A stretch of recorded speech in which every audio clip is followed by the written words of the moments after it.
mopped in the past few days. If I may just quickly ask, what are some of those measures that you put in place, really, to tackle the security challenges being experienced right now?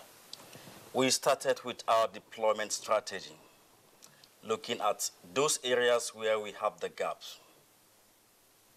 We have improved surveillance and patrols in those areas. We have also intensified our intelligence gathering strategy. That has really helped. We have pulled out our intelligence department, moved them to the field to do more of our undercover operations, collect information sufficient enough, build intelligence that will help us to plan. That has also helped. Then you can see more police presence in Lagos in the last few days. Those highways that we felt have less police presence that we need to be beefed off. We have increased that.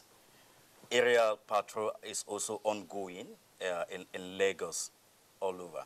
And part of the measures we also put in place to ensure high visibility policing is reducing the number of personnel from our offices.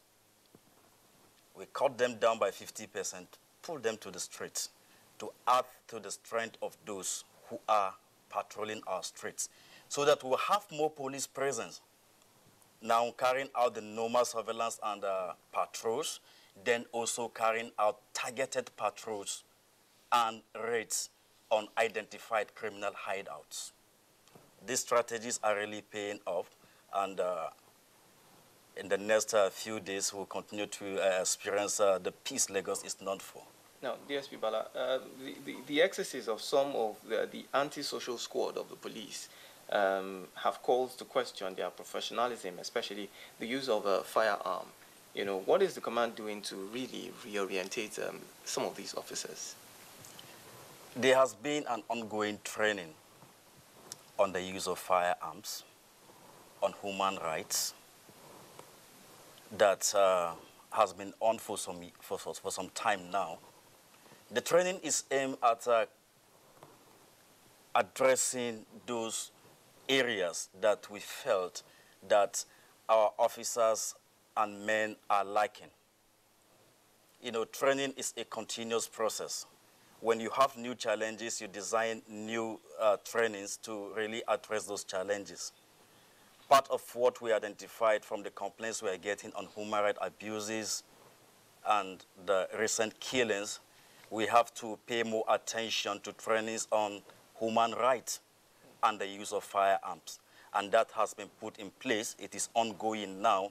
Every single policeman in Lagos will pass through that training over a period of time. And while that is ongoing, I also want you to just quickly speak. Easter is just around the corner. We know that people are going to come into Lagos. What are some of those security tips and measures that really individuals, residents should put in place? Well, we must agree that security is everybody's business. In as much as we have a role to play as security experts to provide patrol surveillance, to protect your lives of the people and their properties, individuals also have roles to play. We need to be conscious of our surrounding. Don't feel that security belongs to only those in uniform, because we trade on information. And that piece of information from you out there may help in saving the lives of the entire community.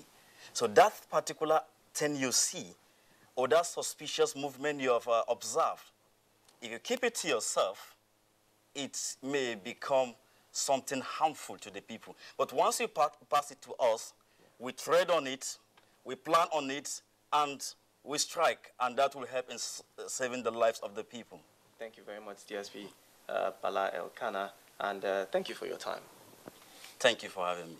Now, meanwhile, the Ministry of Defense says it is very concerned about the security challenges in the Northwest, particularly in states of Zamfara, Sokoto, Katsina, and Benin Gwari axis of Kaduna State. In a statement by the Public Relations Officer to the Minister of Defense, Tukur Gusau, the ministry, through the Nigerian Army, is now conducting exercise Abri Kunama 4 simultaneously in Zamfara, Katsina, and Sokoto states. The purpose of the exercise is to effectively flush out the activities of criminal elements in the northwest.